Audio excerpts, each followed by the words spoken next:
Hello Leo, welcome dito sa aking channel, Kapalaran 888 Leo. Alamin natin kung anong messages, vibration, gabay, energy para sa lahat. Ito ay general reading.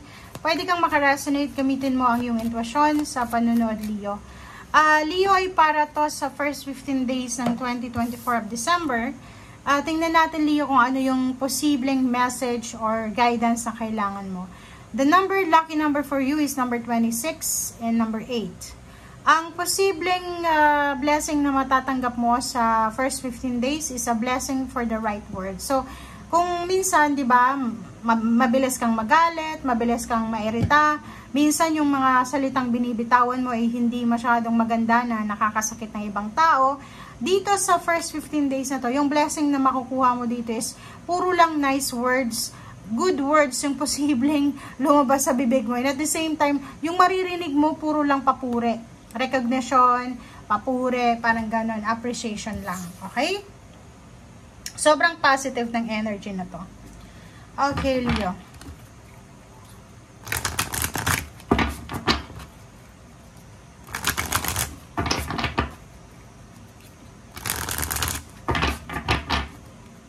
Okay, ano pa ba?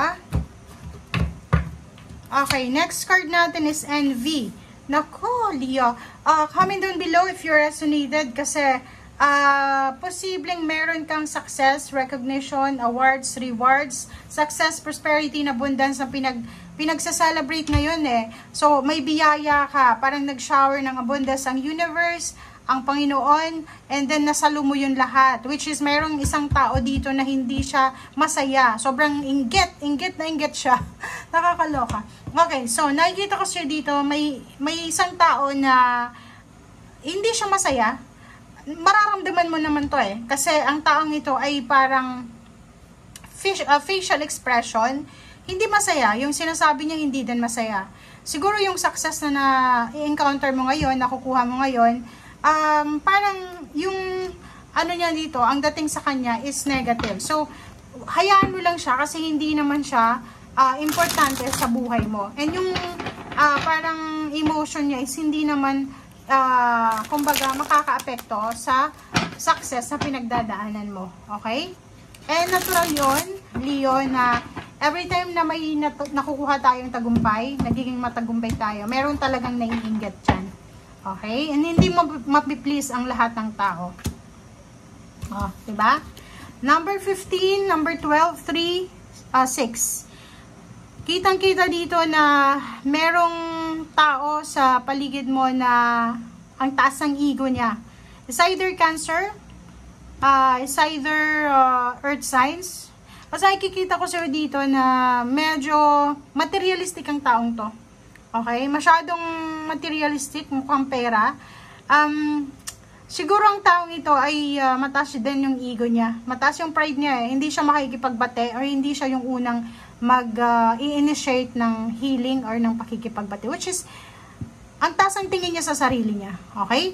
Awakening, nakikita ko siya dito na mag-pause ka Leo kasi ang taong ito, diba, connected yan dyan, hindi siya, parang hindi siya equivalent ng vibe mo.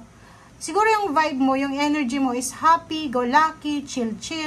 Eto yung taong ito is masyadong seryoso sa buhay. Diba? So, wag mo siyang bigyan ng pansin kasi the more na binibigyan mo siya ng oras, ng energy, the more na mas tataas yung tingin niya sa sarili niya. Pause. Kung may gusto kang gawin, like makipagbati sa kanya, makipag-reconcile, nako, hayaan mo na yan. Okay? Wise counselor, nakikita ko yung ibang Leo dito na nakikipag-usap siguro kayo sa mga attorney, sa mga professional, sa politiko, or sa kung saan pa man. Okay?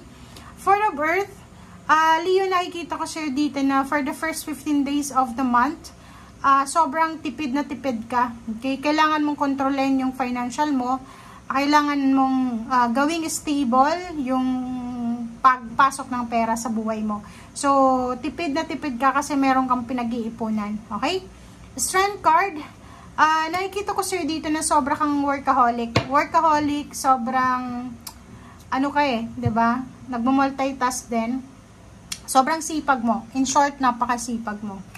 Okay, and King of Water. ay isang water sign, Pisces, Scorpio, and Cancer ang posibleng tutulong sa'yo, Leo, sa kung ano mang pinagdadaanan mong emotional problem, financial problems, or kailangan mo ng kausap. Isang tao na sobrang compassionate, understanding, and trustworthy ang posibleng maaasahan mo dito. Okay? 8 of Earth, yung ibang Leo, nakafocus lang sa trabaho from December 1 hanggang 15. Nakafocus sila, ayaw nilang magkamali, may kailangan silang tapusin. Kasi from 16 onward, siguro nakabakasyon na yung Leong ito. Or nakafocus na siya sa December event niya, mga parties or events niya. Okay, 3 of Fire. Expansion ng business, expansion ng work, ay posibleng mangyari bago matapos yung first half ng December 2024. May travel. Isa sa mga goals mo ang posibleng ma-achieve mo by the end of the year. Umiwas ka sa distraction, Leo. Umiwas ka sa negative thoughts, negative emotion. Kasi may 4 of water dito. Pwedeng naghihintay ka ng message from someone na napaka-importante na hindi mo matanggap. Na hindi siya nagme-message sa'yo. Isang tao na isip ng isip sa'yo, iniisip ka. Hindi mapakalitong Leo na to. Ay kita ko dito, parang may Leo na hindi siya makatulog sa gabi, gawa ng insomniatic, or pwedeng sobrang excitement, or pwedeng may nag-iisip sa kanya. Okay? Next card natin is 9 of Fire. May Leo ditong sobrang pagod na pagod. So, kailangan niyang magpahinga. Kailangan niyang ayusin yung tulog niya, yung pagkain niya. Okay? Kasi mayroon ditong paparating na celebration of success, recognition, rewards, awards na kailangan niyang paghandaan. Okay. So, the lovers, nakikita ko isang mag-asawang Leo. Pareho Leo or Leo, Sagittarius, Leo, Aries na mag-asawa. Ang posibleng aarangkada yung success nilang dalawa. In terms of money, kung sila ay partner sa trabaho, partner sa negosyo, posibleng magiging sobrang successful ito. Okay? Double confirmation ng willpower, victory, recognition, awards, rewards, ang posibleng matanggap mo, Leo. So, maraming pupuri sa'yo, maraming magka-congratulate sa'yo, mag-handshake sa'yo. Nakikita ko yung sobrang empowerment dito. May travel plans, may movements, and may pera din na paparating sa'yo. Okay? And last card mo dito is Queen of Air. So, nakikita ko sa'yo dito na kontrolado mo yung lahat. 'Di ba? So, ang pinaka last card natin is Queen of Air. Kontrolado mo lahat eh. Parang yung mindset mo ngayon or parang may isip mo, kumuha pa tayo ng isa guys. Kasi parang ang nangyayari sa ngayon is iniisip mo na lahat ng pinagpaguran mo, 'di ba? Lahat ng problema mo dati sa pera, problema sa health, problema sa relationship, ay tenfolds yung blessings na ibinigay sa iyo ng Panginoon. So, sobrang grateful, sobrang thankful ang Leo na to na appreciated niya lahat ng blessings. Or, ngayon niya naiintindihan na, kaya pala nangyari yun kasi may lessons yun na ibibigay sa akin ng Panginoon. Okay? Thank you guys for watching guys and see you guys. Bye!